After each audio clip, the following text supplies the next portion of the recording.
Yo voy a hablarles de Cedillo, un periodo que duró de 1994 al 2000. Primero iniciaré hablando de las dos medidas que utilizó por parte para la fuga de capitales por parte de los extranjeros. Primero iniciamos con el programa de emergencia económica. La fuga de capitales por parte de inversionistas extranjeros inició en 1995, esto ya que al percatarse la inestabilidad del país, decidieron llevarse sus inversiones a otros lugares. Ante esto se creó el programa de emergencia económica, el cual tendrá tres objetivos fundamentales. Primero, reducir el déficit en la cuenta corriente a nivel sanamente financiable en corto plazo. El segundo es crear las condiciones para una pronta y sana recuperación de la actividad económica y el empleo.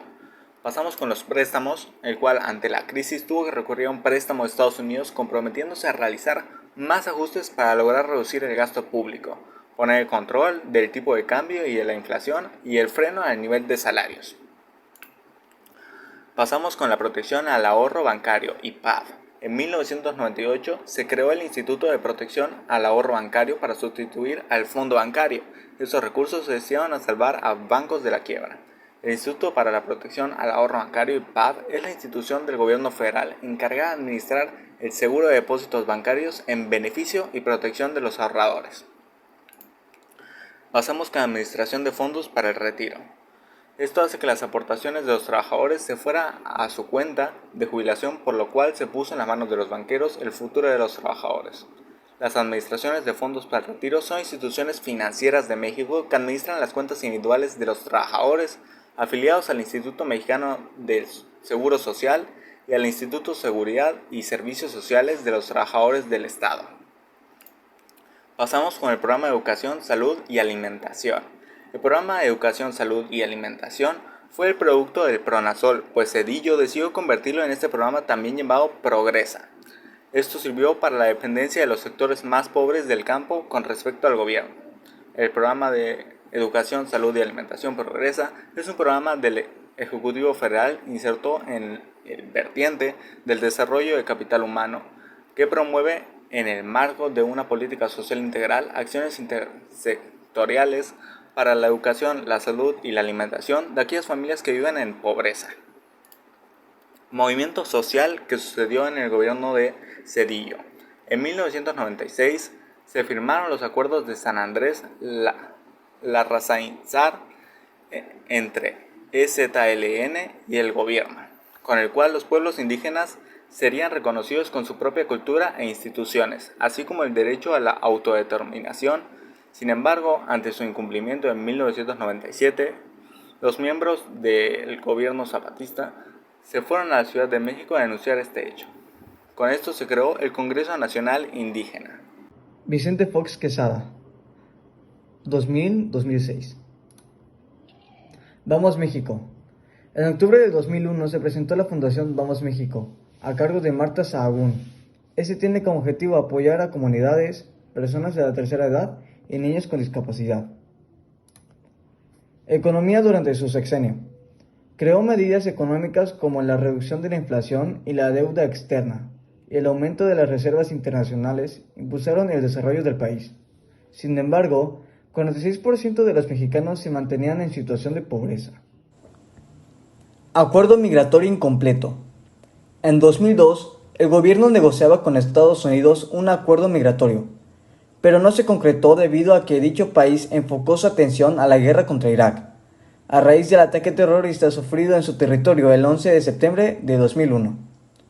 Las relaciones entre ambos países se tensaron cuando México, como parte del Consejo de Seguridad de la ONU, no respaldó la invasión a Irak. Huelga por sector docente. En mayo de 2006 inició un conflicto en Oaxaca cuando maestros de la CNTE se pusieron en huelga para exigir mejores condiciones salariales, apoyados por la Asamblea Popular de los Pueblos de Oaxaca, APO. El gobernador reprimió el movimiento y encarceló a participantes y líderes del mismo.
El mandato de Enrique Peña Nieto abarcó el sexenio de 2012 a 2018.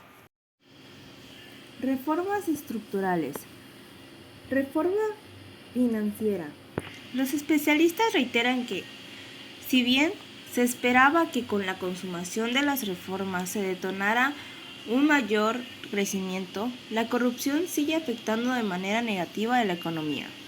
Tenemos un país donde el tema de corrupción impacta de manera negativa en la economía. Los desfalcos que hicieron los gobernadores de diferentes partidos nos afectaron, además del panorama internacional que se vivió, opinó Sánchez Tello. Reforma energética. La reforma energética era más que necesaria. Estoy seguro de que si se materializa en los siguientes años será una palanca para el desarrollo económico en el país.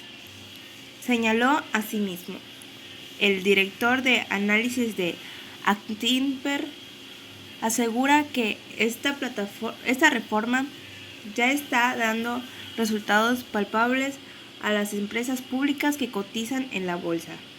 No sería posible el desarrollo que han tenido en varias de ellas los proyectos en los que han estado inmiscuidas no se hubieran dado sin la reforma energética. Gasolinazo. En el 2017 comenzó la liberación de los precios de la gasolina, medida que llevó a un incremento en el costo del combustible para los mexicanos. El director de Fundef indicó que, aunque este proceso era necesario, fue mal implementado. Fue una decisión acertada a pesar de que el gobierno pagó un costo político enorme, ya que no lo supieron vender bien ante la población. Yo creo que un mito el hecho de que debemos de tener gasolinas regaladas y con eso nos va a ir mejor, y obvio no. Endeudamiento. La principal crítica para la administración actual es el nivel de endeudamiento en que se encuentra el país. Pasó de 33.8% del PIB en el 2012 a 46.4% al cierre del 2017. En finanzas públicas vimos un incremento de la deuda pública. Sin embargo, en los últimos años hubo un plan de consolidación fiscal recortado al gasto público para revertir esta tendencia, aseguró el gerente de análisis de BX+. Inseguridad y corrupción. Finalmente, el gran pendiente de la administración saliente y que no logró mejorar fueron los altos índices de inseguridad y corrupción en el país, lo cual afectó en la llegada de más inversión. La inseguridad es un limitante importante para México para temas de inversiones. También la corrupción, que al final de cuentas tiene implicaciones en el desarrollo económico del país. Estos factores que no se pudieron combatir de forma puntual, concluyó el especialista de BX+. Crecimiento económico. A pesar de las reformas estructurales impulsadas, la economía no prosperó. Prometió cerrar el sexenio con 5% de crecimiento económico y finalmente cerró con un promedio de 2.5%, lejos del 5% prometido.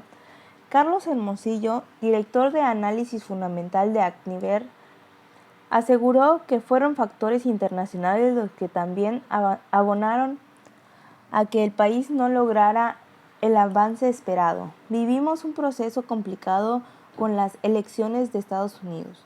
Hubo mucha cautela alrededor de todo este proceso desde mucho tiempo antes y todavía los meses posteriores, refirió. Al final, el neoliberalismo alejó la economía del poder del gobierno, volviéndola principalmente dominada por empresas privadas y extranjeras, lo cual fue bueno para la competencia, pero perjudicial para la población, ocasionando más desigualdad, separando a la gente por clases, aparte de mayores problemas económicos y ambientales. En cuanto a la alternancia política, en México hace no mucho tiempo no había en sí, solo era el PRI y sus opositores que estaban solo para dar la ilusión de elección, pero luego hubo un cambio en el México contemporáneo. con Fox y Calderón, ambos del PAN, ganaron consecutivamente, y el actual presidente es Andrés Manuel de Morena. El México contemporáneo tiene varios desafíos, como por ejemplo la corrupción, que dificulta el buen funcionamiento de nuestro sistema político y hace que el pueblo desconfíe de sus gobernantes. La pobreza, el desempleo y la inseguridad en el país tampoco se quedan atrás, la pobreza siendo tal vez el mayor problema social con el que luchamos. Muchas otras problemáticas que en lugar de hacer algo al respecto las normalizamos, y eso también forma parte de los desafíos con los que tiene que luchar este país.